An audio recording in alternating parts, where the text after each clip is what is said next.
My boss, Mark, fired me just 10 minutes after the regional director finished praising my work on Project Orion. The massive analytics model I had spent a year building. The termination email was waiting for me. A cold, clinical lie citing poor performance as the reason. I was helpless. In this state, his word as a manager was final. And he needed me gone.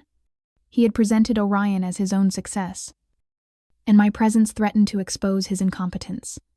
He thought he was cutting a loose end, but he made a fatal mistake. He had just taken sole possession of a powerful, complex engine. He didn't even know how to start. It had all happened so fast.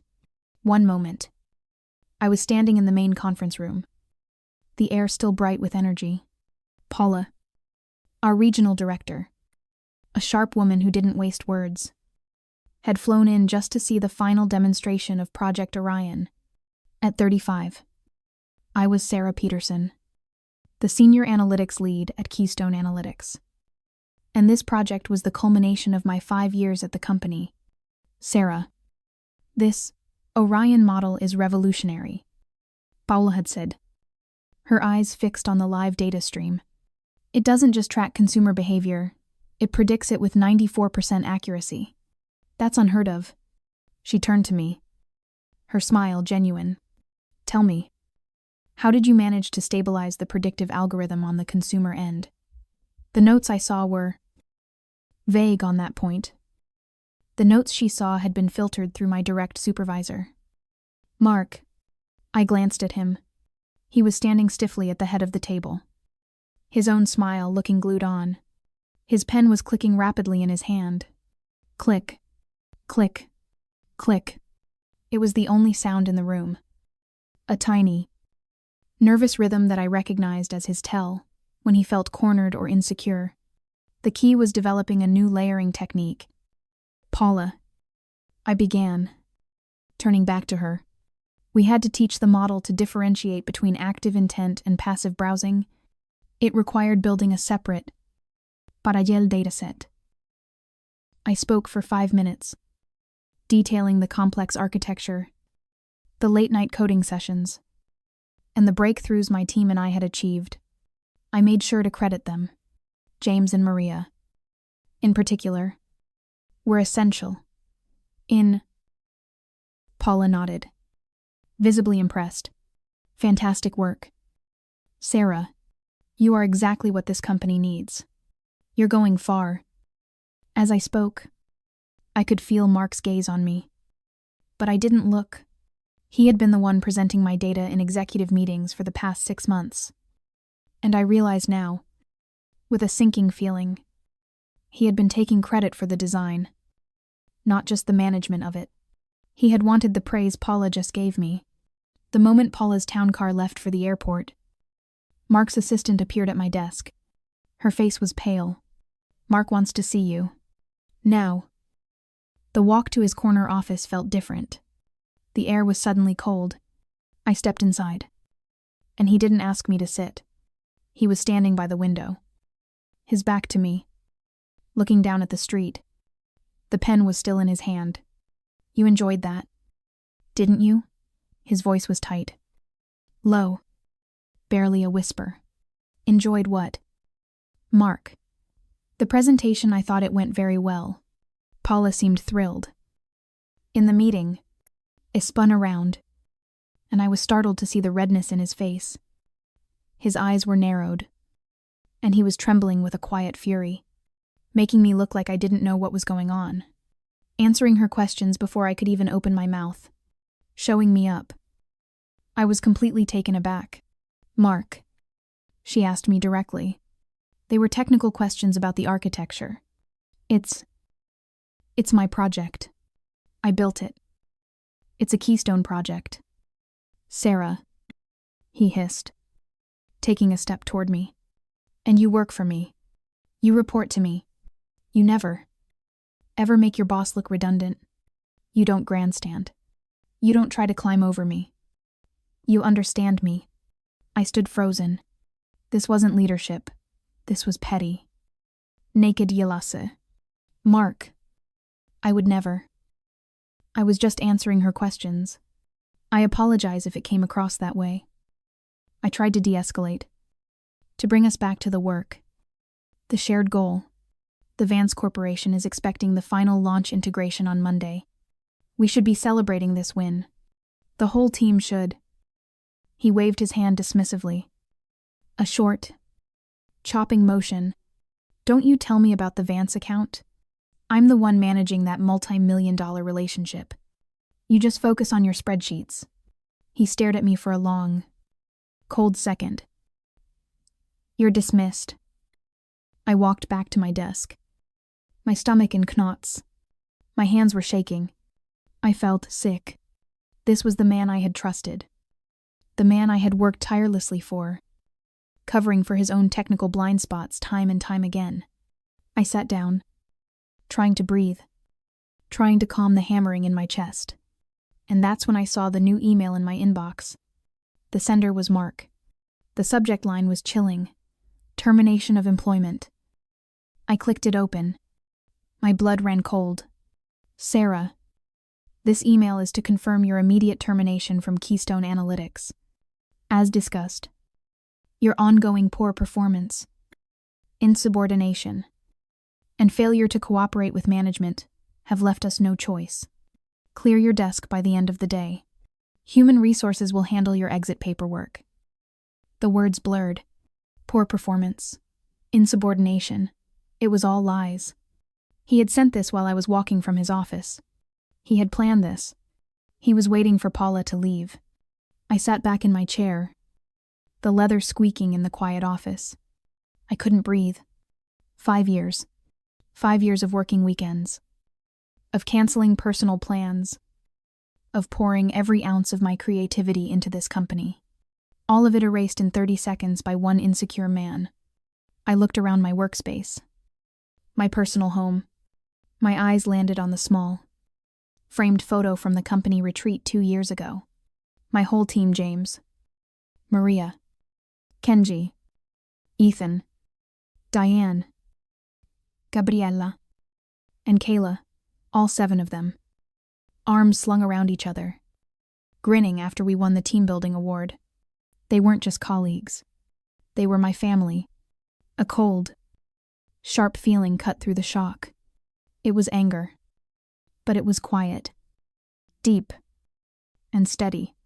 I pulled out my personal cell phone. My hands were no longer shaking. I held them steady and took a clear, high-resolution photograph of the email on my screen.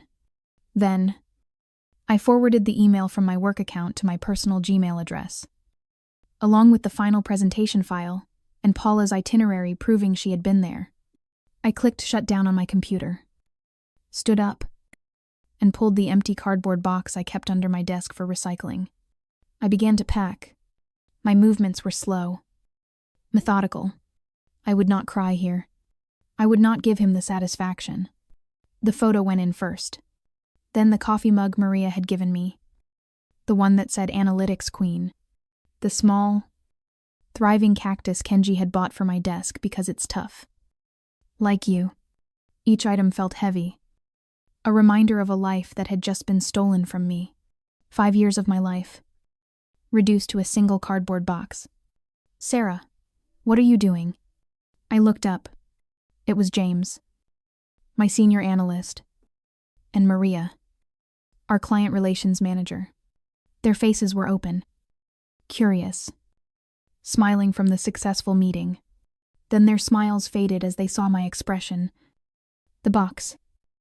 The unplugged monitor. What's wrong? Maria asked, her hand coming up to her mouth. You look like you've seen a ghost. I couldn't find the words. I just nodded toward the dark monitor. He fired me. The silence stretched for 3 full seconds. James stepped closer, his voice rising, drawing the attention of the rest of the team. Who Mark why? He said. Poor performance. The outrage on their faces was instant and visceral. Poor performance, James sputtered, his voice cracking. That's insane. This is about Project Orion. Isn't it? He's taking the credit. That snake. Maria's mind. Always practical. Went straight to the logistics. Her face went pale. But the Vance launch. It's Monday. Mark can't. He doesn't know the back end. He doesn't have the admin keys. He doesn't understand the stabilization codes. Sarah, only you do. That, I said, my voice surprisingly steady as I taped the box shut, is Mark's problem now. I picked up the box. I have to go to human resources. Kenji and Ethan were standing there now. Their faces grim. He can't do this, Ethan said, his voice low.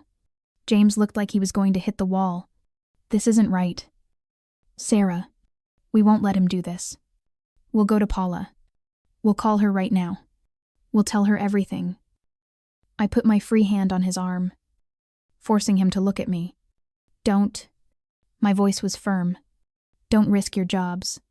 He's looking for a reason to clean house. Don't give him one. Just keep your heads down. Please. I walked away from them. Away from my team. It was the hardest walk of my life. I felt the weight of all their eyes on my back as I crossed the office. I wasn't just leaving a job, I was leaving them behind. Defenseless against a man who would burn down his own house just to rule over the ashes.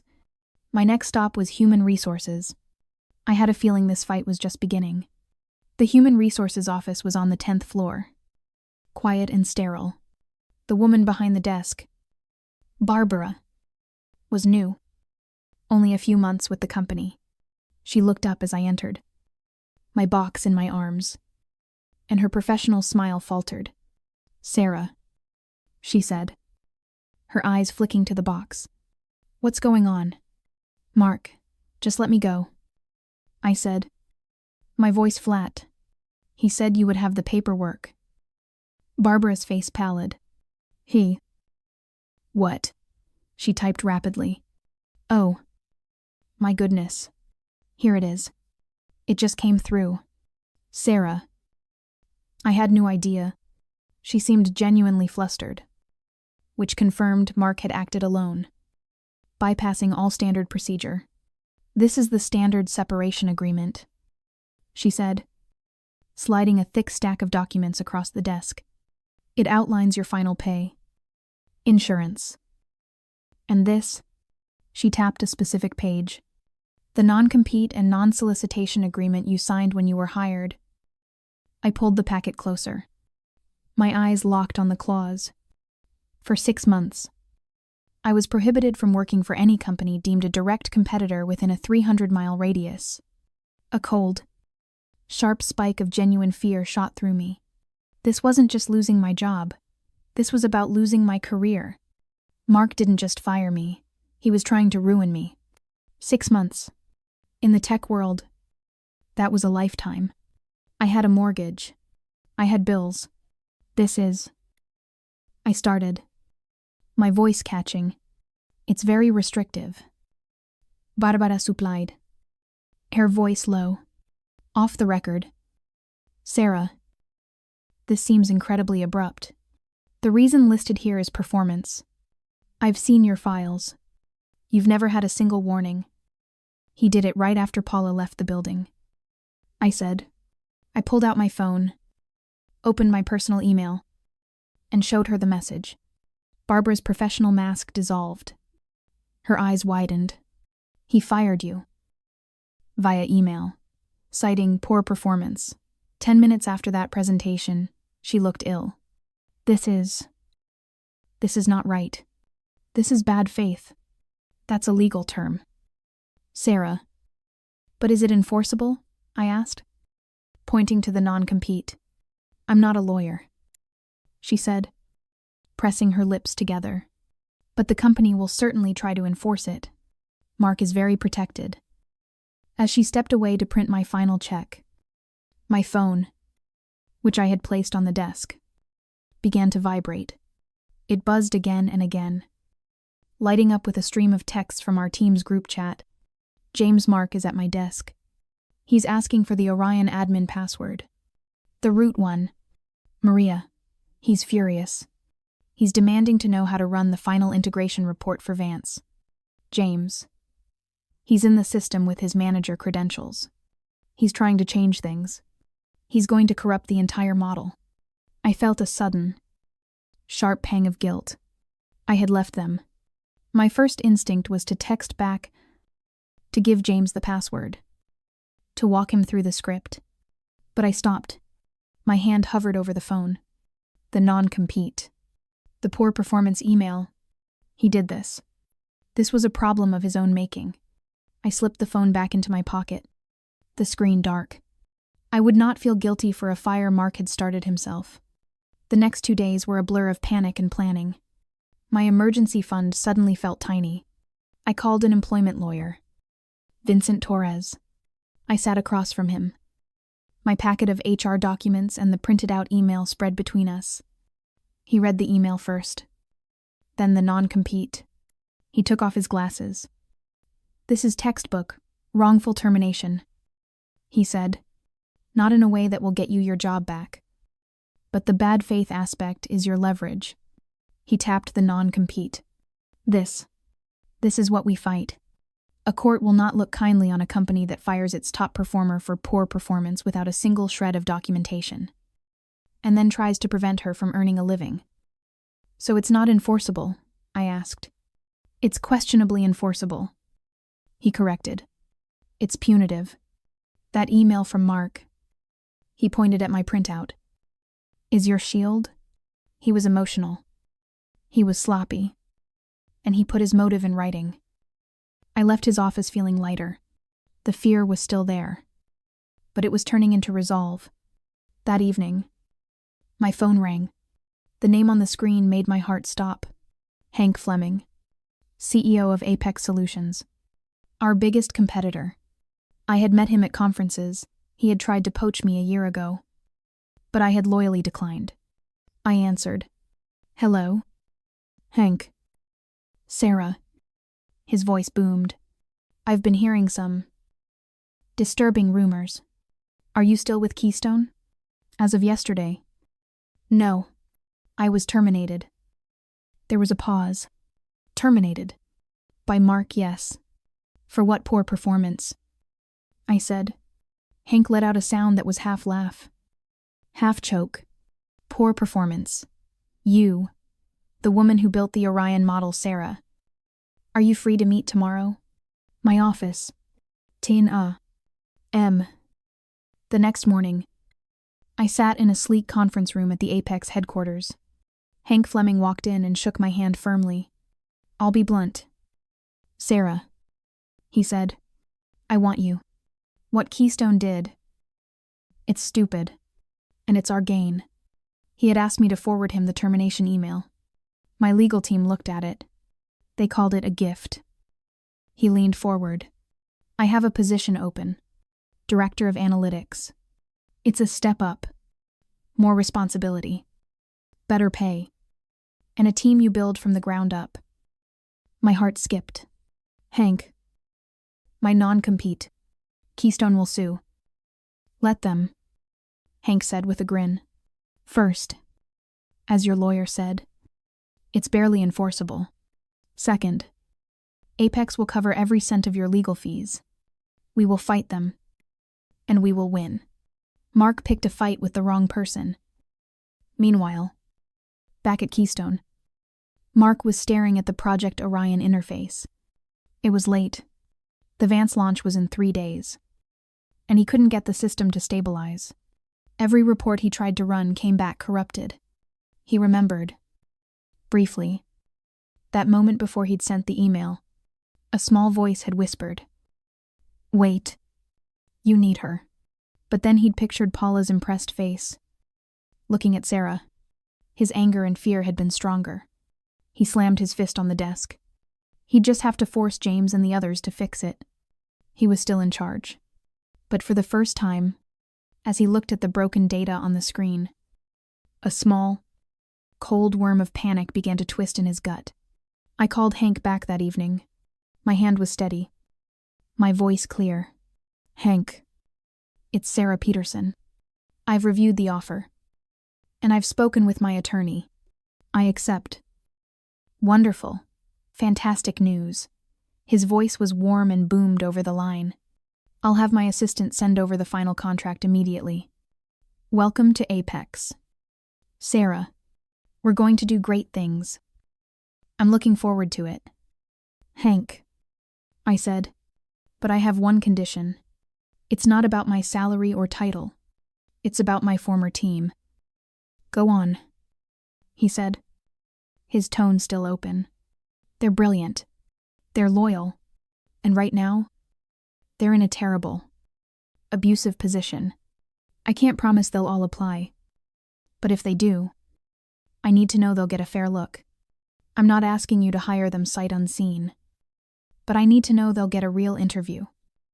Hank chuckled. A deep, rumbling sound. Sarah, if they're half as good as you, I want them. If they followed your lead on Orion, they're exactly who we're looking for. We are expanding, and I would rather hire a pre-built, cohesive team of winners than try to find 7 new strangers. You send them my way. They'll get more than a fair look. I hung up, a massive weight lifting off my shoulders. I had a landing spot. Not just a job, but a better job, with a boss who respected me. Now, I had to talk to my team. I sent a single text to our old, private group chat. The one Mark didn't know about coffee shop. The one on 8th Street. Tomorrow. 7 a.m. My treat. Need to see you all. Please be careful. The next morning, the small cafe was quiet. The air thick with the smell of roasting coffee. I got a large table in the back corner, away from the windows. I ordered 7 coffees and a box of pastries, my heart hammering with a mix of anxiety and resolve. James and Maria arrived first. Their faces etched with a stress so deep, it looked like they had aged a year and 3 days. They looked pale, exhausted, and their eyes were constantly scanning the room. Is it safe to talk here? James whispered, sliding into the booth. It's fine. He thinks I'm broken and hiding, I said, pushing a coffee toward him. How bad is it? One by one. The others trickled in Kenji. Ethan, Diane, Gabriella, and Kayla. They huddled around the 2 tables we'd pushed together. A grim, exhausted energy coming off them in waves. They looked less like a corporate analytics team and more like refugees. It's a nightmare, Maria said, her voice hoarse. She wrapped both hands around the warm mug as if to stop them from shaking. He's in a full-blown panic. The Vance launch is Monday. This Monday. And the system... Sarah. The system is completely corrupted. James ran his hands through his hair, which was sticking up in clumps. He demanded we work all weekend. We were there for 48 hours straight. He stood over our shoulders, shouting. He doesn't understand the code. Sarah. He just keeps yelling, fix it, but he's the one who broke it. How I asked, though I was afraid I already knew. He tried to simplify your stabilization script, James said, his voice dripping with contempt. He went into the root directory with his manager credentials and deleted half the code. He said it looked redundant and clunky. He was trying to, I don't know, put his own stamp on it before showing Vance. Kenji, our keyest coder, spoke up, his voice trembling with a rare, cold anger. He corrupted the primary database. He bypassed the read-only protocols, 2 years of historical data. It's just gone. Wiped. He overrode the backups because he didn't know what the warning prompts meant. I felt my stomach drop. 2 years of our work. What about the Vance report? The launch. That's the worst part, Maria said, her eyes dark. Mr. Vance called Mark directly yesterday. James and I were in the room. Vance was. I've never heard a client so angry. He said the preliminary reports Mark finally managed to generate were gibberish and unusable. He's threatening to pull the contract. Not just from Orion. Sarah, the entire multi-million-dollar Keystone account, A heavy silence fell over the table. This was it.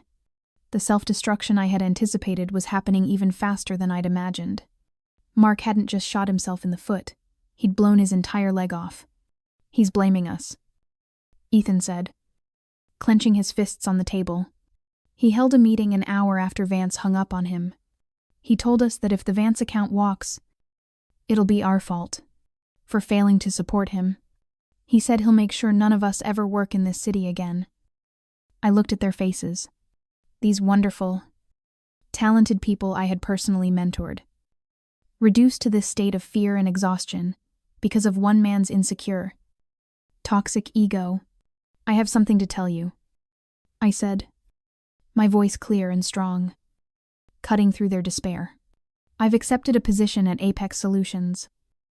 Their heads snapped up. Almost in unison, the exhaustion in their eyes was replaced by a disbelieving spark. What? Already, James whispered. I met with Hank Fleming yesterday. I'm starting as director of analytics.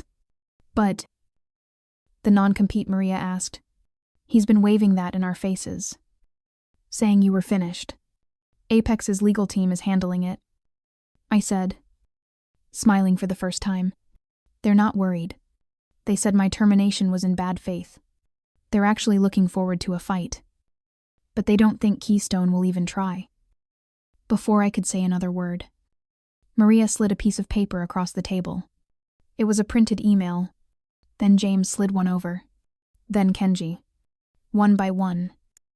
All 7 of them put a printed email on the table in front of me. I stared at them. They were application confirmations. For jobs at Apex Solutions. I looked up. Stunned. You all applied. Before you even knew. Maria smiled. The first real smile I'd seen on her face in days. We all applied the day after he fired you. Sarah. We couldn't work for him anymore. Not after what he did. We were just waiting. We trust you. We knew you'd land somewhere good. We hoped you'd have room for us. My interview is on Tuesday, James said, a hint of his old confidence returning. Mine's Wednesday, Kenji added. I felt a surge of emotion so strong it made my eyes water. This was loyalty. This was family. This wasn't me poaching them. This was a rescue mission. I told Hank. I said, my voice thick with emotion.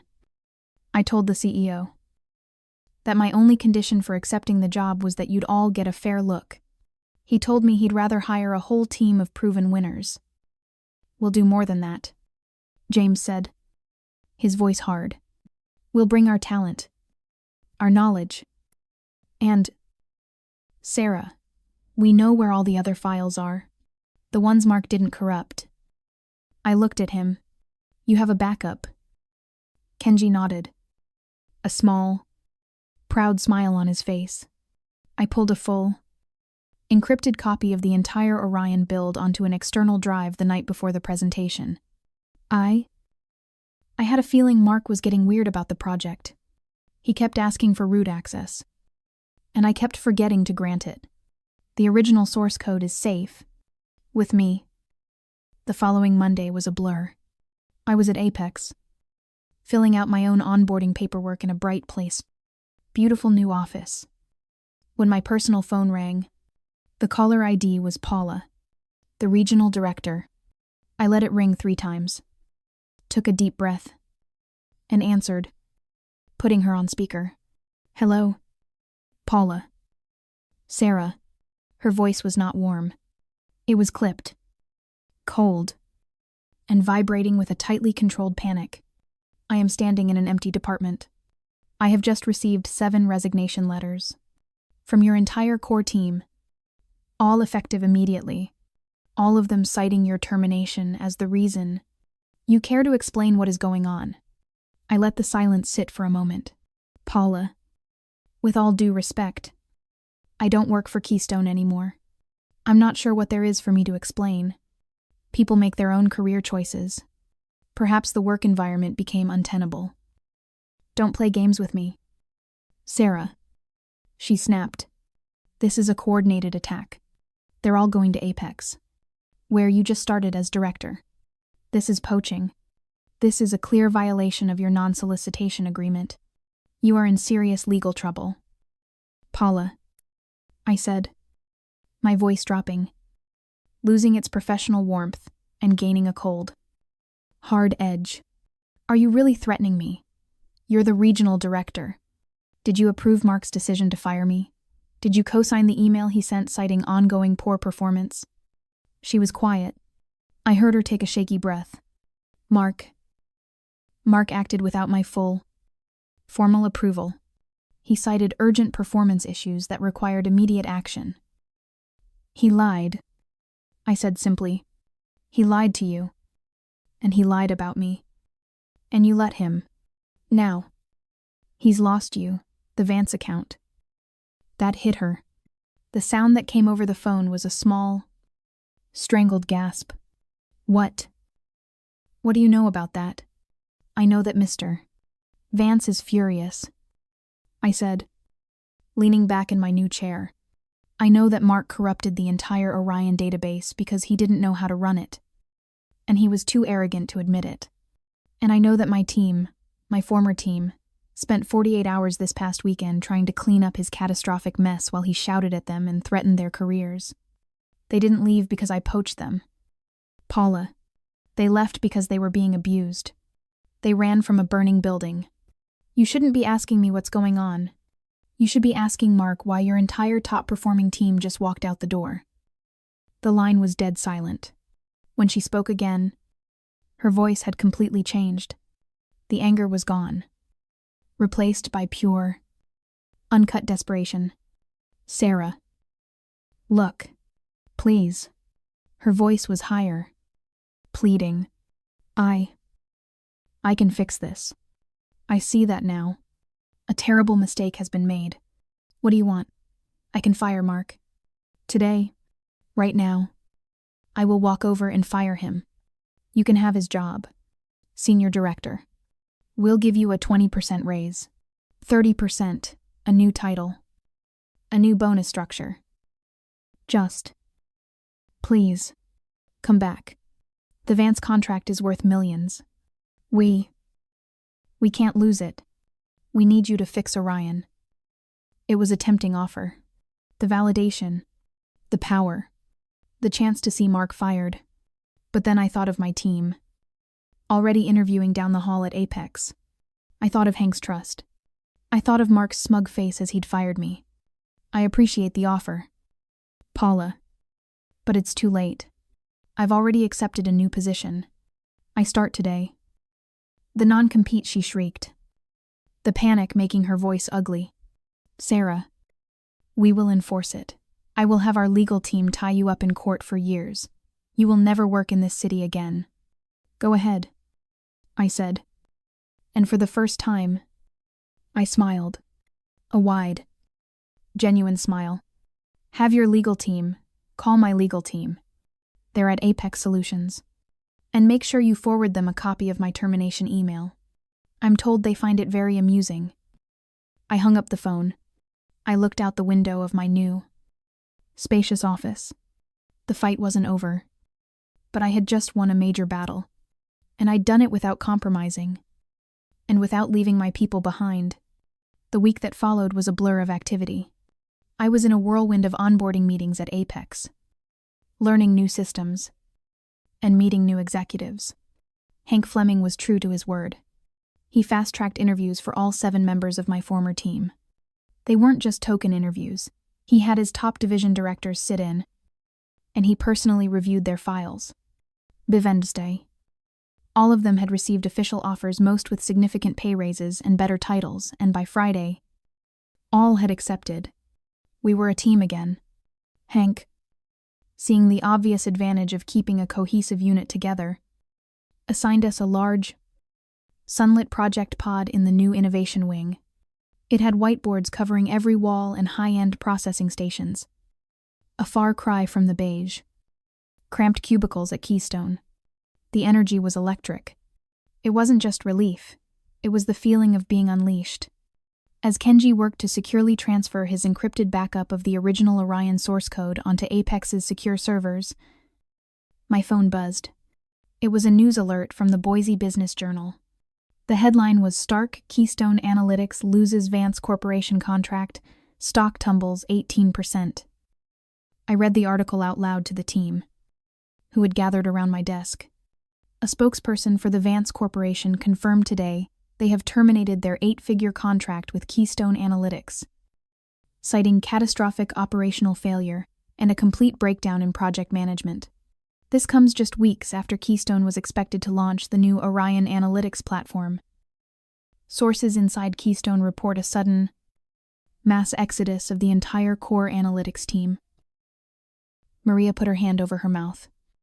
He did it. Mark actually did it. He destroyed the biggest account we had. He couldn't run the system. Kenji said simply, his eyes fixed on the file transfer progress bar. He broke it, and there was no one left to fix it. The data he tried to send Vance. It was corrupted garbage. He didn't even know how to read the error logs. The fallout at Keystone was immediate and brutal. We heard through the grapevine old colleagues from other departments texting us in a panic that it was a bloodbath. Mark had apparently tried to blame our team, calling us disloyal and saboteurs in a desperate, shouting meeting with Paula and the remaining executives. But it was no use. The failure was too public, too complete, too expensive. His lies couldn't cover a multi-million-dollar hole. Barbara, the HR manager, sent me a kit. Private text 2 days later. He's gone. Security walked him out yesterday. He was shouting the whole time. Paula was demoted this morning. Effective immediately. They're stripping her of the regional title. It's awful here. Sarah, you all got out just in time. 2 weeks later, Keystone Analytics announced it was laying off 25% of its workforce, citing sudden and unexpected market reversals. I felt a quiet, somber sadness for the regular employees who had lost their jobs. People I knew from accounting and sales. All collateral damage from one man's insecure ego. But my sadness was overshadowed by a fierce, protective determination for my team.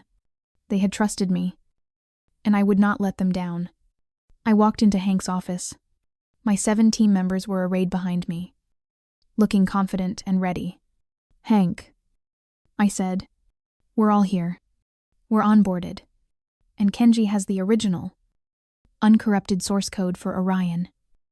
Hank leaned forward, a slow, appreciative smile spreading across his face. Go on. Mark's mistake wasn't just his ego. I explained. It was that he was too cheap. He was always cutting our server budget. Orion was good, but it was built on a shoestring, held together with digital tape, with Apex's infrastructure, with the resources you have. We can make it better, faster, more predictive, more secure. We can build what it was always meant to be.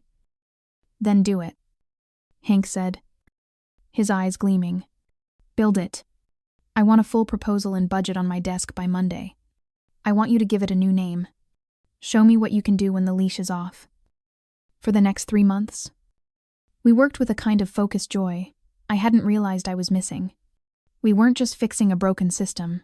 We were innovating. James and Ethan streamlined the data intake process, cutting processing time by 60%. Diane and Gabriella rebuilt the client-facing dashboards, making them intuitive and beautiful. Maria, Kenji, and Kayla worked with me on the core algorithm, pushing its predictive accuracy from 94% to 98%. By Finjawul, we worked hard. Yes, but we went home at 5 p.m. To our families. There was no shouting. No one clicked a pen nervously in a corner. There was collaboration. There was respect. We were building something, not just propping up a fragile ego. The news of our new project, which we had named Apex Genesis, traveled, and just as I'd hoped, our old clients, the ones who had trusted us, not Keystone. Began to call. The biggest call came 3 months after we'd started. It was Mr. Vance. His assistant patched him through to me directly. "Sarah," he said, his voice weary. "I've heard what you're building over at Apex. I'll be honest. The Keystone collapse was one of the worst disasters I've ever experienced in business. We're bleeding market share." "I heard." "Mr. Vance," I said calmly, "and I'm very sorry you went through that. It should never have happened. I've also heard," he continued, "that the disaster wasn't your fault, that you were removed by the same man who destroyed your work." "That's correct," I said. "Good." I heard him shuffle some papers. "My board is furious, but I'm impressed. I'm sending my executive team to your office on Monday. I want to see this Genesis project. And Sarah, if it's half as good as Orion was supposed to be, Apex has our business. But only if your team, and you, are the ones managing my account." "Mr. Vance," I said, a smile spreading across my face, the final knot of tension in my shoulders releasing. We would be honored. 6 months after I had walked out of Keystone with my cardboard box, I stood in my new, larger office. The door plaque read Sarah Peterson, Vice President. Analytics. Hank had promoted me after we'd successfully landed not only the Vance Corporation but 3 other major clients who had fled Keystone. The news had broken that morning. Apex Solutions had officially acquired the remaining assets of Keystone Analytics for pennies on the dollar. They weren't buying the company. They were buying the client list and the office furniture. The Keystone brand. Once a proud competitor. Thus being dissolved. My 7 team members crowded into my office, carrying a small chocolate cake with a single candle. "What's this?" I asked, laughing. "Happy Independence Day," James said, grinning. 6 months to the day since we all walked out of that prison. We're calling it Apex It Day. We gathered around. The 8 of us. The original team. Stronger and more successful than ever. To Sarah, Maria said, raising a plastic cup of water. Our fearless leader, who showed us that loyalty is a two-way street and that we should never settle for being disrespected. And to Mark, Ethan added, a grim smile on his face. May he enjoy his ongoing poor performance in the unemployment line. I looked at their faces. These people who had trusted me, who had followed me, who had risked their own careers because they believed in me. I thought about the rage and fear I'd felt that day. The sickening, profound injustice of it all.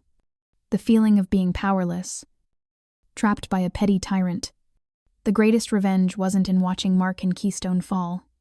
That was just a consequence. It wasn't in the anger or the payback. The greatest revenge was in building something better. It was in succeeding so completely, so thoroughly, that the people who tried to tear you down became nothing but a forgotten footnote in your own story. We had taken the cruelty, the lies, and the jealousy, and we'd used it as fuel to build a place where we were valued, respected, and happy. That was the victory, and it was a victory they could never take away. What did you think of Sarah's story? Have you ever had to leave a bad situation to find something better? It just goes to show that sometimes the worst moments in our lives are just setting us up for our greatest successes. Let us know your own stories of triumph in the comments below. We love reading how you've overcome challenges. And if you enjoyed this story, please give it a like. Share it with someone who might need a little encouragement. And be sure to subscribe to our channel for more stories, just like this one.